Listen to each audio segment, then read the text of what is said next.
For ICU-level data capture, I've signed in as CPE PPS ICU entry. Under data collection, you pick CPE PPS ICU, and that brings up the survey questions. Questions that are marked with a red asterisk are mandatory before you can move on to the next page. So the reporting organisation is the name of your ICU, and this needs to be filled out once per unit, so it might be several per trust. You'll get a drop-down list here with lots more options than I've got, and you need to pick your own ICU from that list.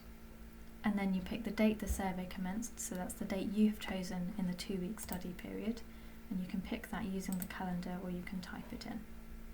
Then you click Next and OK. The second page has some details about the ICU itself, so we want to know what ICU type it is. You can pick as many of these as apply, and that's so because we're aware that some will be mixed, so you might have general medical plus a specialty beds. Please do check that you're picking ones that make sense together, so you're unlikely to have a NICU in the same space as adult general surgery, for example. If you pick a specialty, you'll get a free text box where you can put in what specialty it is, so for example a burns unit. I'll pick adult general medical. You then pick the care level, so either level 3 or level 2 or both, so you can pick whatever is applicable. We want to know about compliance with the CPE screening policy, so that's an estimate of how often you think your policy is complied with, from almost never to almost always, and there is an unknown option if you're not sure.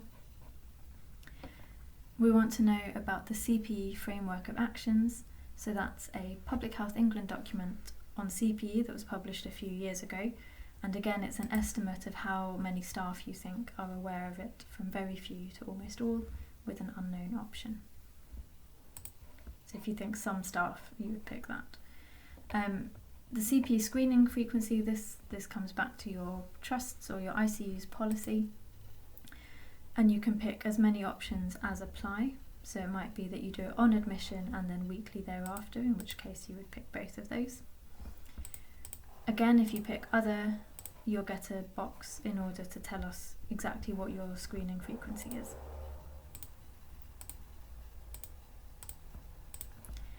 We want to know if there are antibiotic stewardship guidelines in place on the ward, and that's a simple yes, no or unknown.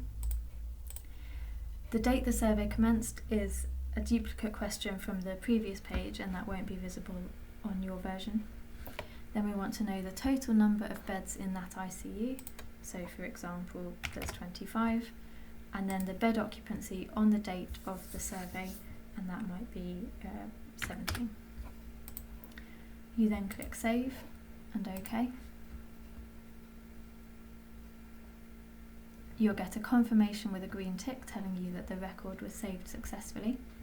You can then either log out at the top, or you can go back to case capture in order to enter details for a different ICU or for a patient.